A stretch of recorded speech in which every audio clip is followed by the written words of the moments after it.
Welcome our guest. Welcome. All right. Take the light. Drink it. I think we never do time. Donald Trump সম্প্রতি আবারও আমেরিকার president হিসেবে জয়ী হওয়ার পর ট্রাম্পের পুত্র এরিক ট্রাম্প হঠাৎই একটি হিন্দু মন্দিরে পরিদর্শনে যান। আমেরিকার ফ্লোরিডা রাজ্যের একটি বিখ্যাত হিন্দু মন্দিরে এই সফর অনুষ্ঠিত হয়। এখানে তিনি মন্দিরের প্রথাগত পুজো অর্চনায় অংশগ্রহণ করেন এবং মন্দির কর্তৃপক্ষের সঙ্গে কিছু গুরুত্বপূর্ণ আলাপচারিতায় মেতেও ওঠেন। তিনি ভগবান শ্রীকৃষ্ণের কাছে প্রার্থনা করেন এবং ডোনাল্ড ট্রাম্পের উজ্জ্বল ভবিষ্যতের জন্য কামনাও করেন। এই সফরে তিনি সনাতন ধর্ম এবং ভারতীয় কালচার সম্পর্কে আরও জানার চেষ্টা করেন এবং হিন্দু ধর্মের গভীর ভাবধারাকে সম্মান জানান। এই ঘটনাটি শুধু আমেরিকায় নয়, সারা বিশ্বে আলোড়ন সৃষ্টি করেছে। অনেকেই বলছেন এটি ট্রাম্প পরিবারের একটি কৌশল হতে পারে ভারতীয় বংশোদ্ভূত আমেরিকানদের সঙ্গে সম্পর্ককে আরও মজবুত করার জন্য। আবার অন্য একাংশ মনে করছেন যে ট্রাম্প যখন ক্ষমতায় ছিলেন না তখনও তিনি বিশ্বাস করতেন যে হিন্দু ধর্ম তার আদর্শ, শান্তি এবং জীবনের প্রতি গভীর দৃষ্টিভঙ্গি নিয়ে বিশ্বকে পথ দেখাতে পারে। আর তিনি যখন পূর্বে আমেরিকার ক্ষমতায় ছিলেন তখন তার আদর্শের জন্যই ভারত ও আমেরিকার সম্পর্ক আরও মজবুত হয়েছিল। ট্রাম্পের প্রেসিডেন্সির সময় থেকেই তিনি বারবার হিন্দু সম্প্রদায়ের প্রতি ইতিবাচক বার্তা দিয়েছেন। তার বিখ্যাত উক্তি আপকি বার ট্রাম্প সরকার, যা সরাসরি ভারতীয়দের কাছে বিশেষভাবে জনপ্রিয় হয়েছিল। ডোনাল্ড ট্রাম্পের 3 পুত্র এবং 2 কন্যা রয়েছে। ডোনাল্ড ট্রাম্পের ছেলেরা হলেন ডোনাল্ড ট্রাম্প জুনিয়র, যে কিনা ট্রাম্প অর্গানাইজেশনের একজন শীর্ষস্থানীয় কর্মকর্তা এবং তার বাবার পলিটিক্যাল এবং বিজনেস ওয়ার্কেও একটি গুরুত্বপূর্ণ ভূমিকা পালন করেন। এরপর হলেন এরিক ট্রাম্প, যিনি ট্রাম্প অর্গানাইজেশনের কার্যনির্বাহী ভাইস প্রেসিডেন্ট। ব্যবসার পাশাপাশি তিনি অন্যান্য কাজের সঙ্গে যুক্ত।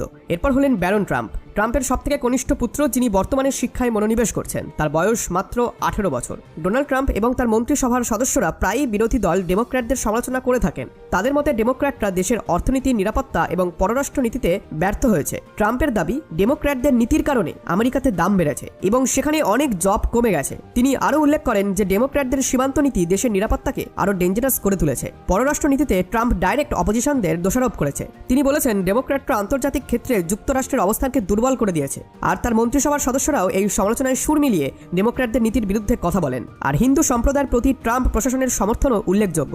সম্প্রতি ডোনাল্ড ট্রাম্প হিন্দুদের অধিকার রক্ষার প্রতিশ্রুতি দিয়েছেন এবং ডেমোক্র্যাটদের, বিশেষ করে কমলা হ্যারিস এবং জো বাইডেনকে হিন্দুদেরকে উপেক্ষা করার জন্য সমালোচনাও করেছেন। তিনি হিন্দু আমেরিকানদের রক্ষা করার এবং ভারত ও প্রধানমন্ত্রী নরেন্দ্র মোদীর সঙ্গে সম্পর্ককে আরও মজবুত করার প্রতিশ্রুতি দিয়েছেন। ট্রাম্পের মন্ত্রিসভার সদস্যরাও হিন্দু সম্প্রদায়ের প্রতি সমর্থন প্রকাশ করেছে। তারা হিন্দু আমেরিকানদের অবদানের প্রশংসা করেছেন এবং তাদের অধিকার রক্ষার প্রতিশ্রুতিও দিয়েছেন। তাদের মতে ডেমোক্র্যাটরা হিন্দু সম্প্রদায়ের উপরে যথাযথ মনোযোগ দেয়নি এবং তাদের সমস্যাগুলিকে উপেক্ষা করা হয়েছে। ট্রাম্পের ক্যাবিনেট মিনিস্টারদের মধ্যে একজন বিবেক রামাস্বামী, যিনি একজন হিন্দু ভারতীয় আমেরিকান উদ্যোক্তা এবং রাজনীতিবিদ, যিনি 2024 সালে মার্কিন যুক্তরাষ্ট্রের প্রেসিডেন্ট নির্বাচনে রিপাবলিকান প্রার্থী হিসেবে প্রতিদ্বন্দ্বিতা করেছিলেন। তিনি ভারতীয় সংস্কৃতি এবং হিন্দু ধর্মের প্রতি গভীর শ্রদ্ধা প্রকাশ করেছেন।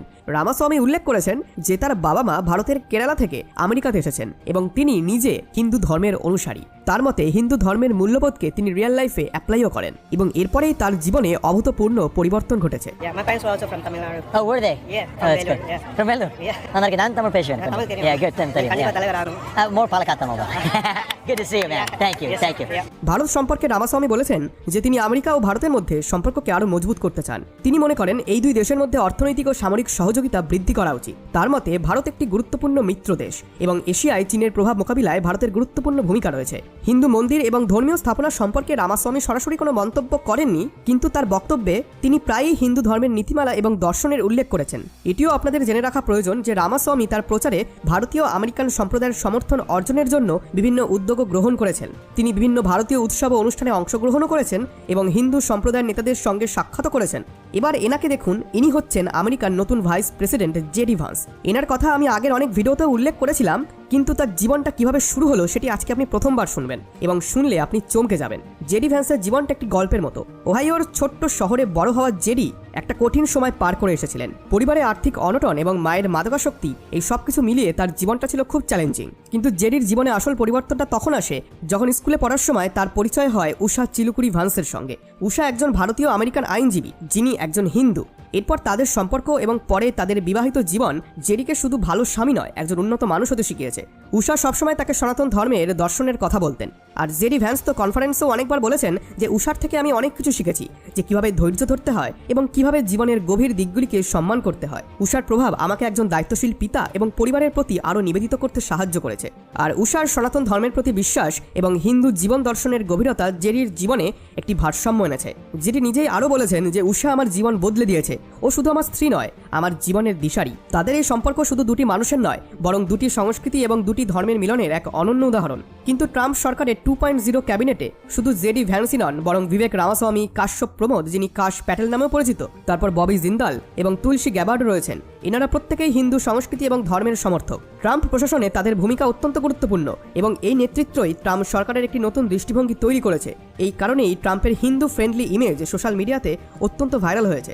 আমেরিকান মিডিয়ার রিপোর্ট অনুযায়ী বলা হচ্ছে যে বিবেক রামাস্বামী, যিনি ট্রাম্পের অত্যন্ত ঘনিষ্ঠ এবং অত্যন্ত বিশ্বাসযোগ্য, তাকে প্রশাসনে একটি গুরুত্বপূর্ণ পদে নিয়োগ করা হবে। আর এদিকে যারা এখনও ভাবছেন যে ডোনাল্ড ট্রাম্প এগুলি কেবলমাত্র হিন্দুদের সিম্প্যাথি পাওয়ার জন্য করছেন, তাহলে আপনাদেরকে একটি কাহিনী শোনাই। ঘটনাটি 1976 সালে, যখন ডোনাল্ড ট্রাম্প প্রেসিডেন্টও ছিলেন না, বরং তিনি একজন রিয়েল এস্টেট ব্যবসায়ী ছিলেন। তখন নিউ ইয়র্ক সিটিতে ইসকন প্রথমবারের মতো রথযাত্রা আয়োজনের পরিকল্পনা করেছিল। তবে চ্যালেঞ্জ ছিল রথযাত্রা নির্মাণের জন্য একটি বড় খালি স্থান খুঁজে পাওয়া, যা 5ম অ্যাভিনিউয়ের কাছাকাছি হবে। অনেক প্রচেষ্টার পরেও উপযুক্ত কোনো স্থান পাওয়া যাচ্ছিল না। এই সময়ে ডোনাল্ড ট্রাম্প ইসকনকে তার রেল ইয়ার্ড বিনামূল্যে ব্যবহারের অনুমতি দেন রথ নির্মাণের জন্য।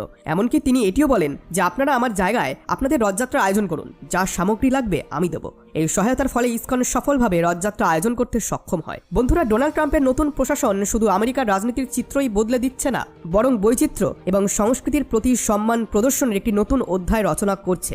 বিবেক রামাস্বামী, কাশ প্যাটেল, তুলসী গ্যাবার্ড এবং অন্যান্য প্রো হিন্দুদের ব্যক্তিত্বদের ইনভলভমেন্ট দেখায় যে কিভাবে সনাতন ধর্ম এবং ভারতীয় সংস্কৃতি বিশ্ব মঞ্চে প্রভাব বিস্তার করছে। এই পরিবর্তন শুধু রাজনীতিতে নয়, বরং একটি বৃহত্তর বার্তা দেয় যে কালচার এবং ধর্ম কখনো একটি সীমানায় আবদ্ধ থাকে না, এর কোনো বাউন্ডারিজ হয় না।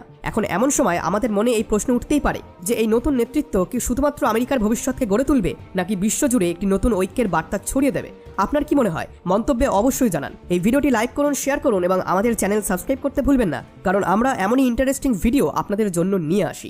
ধন্যবাদ।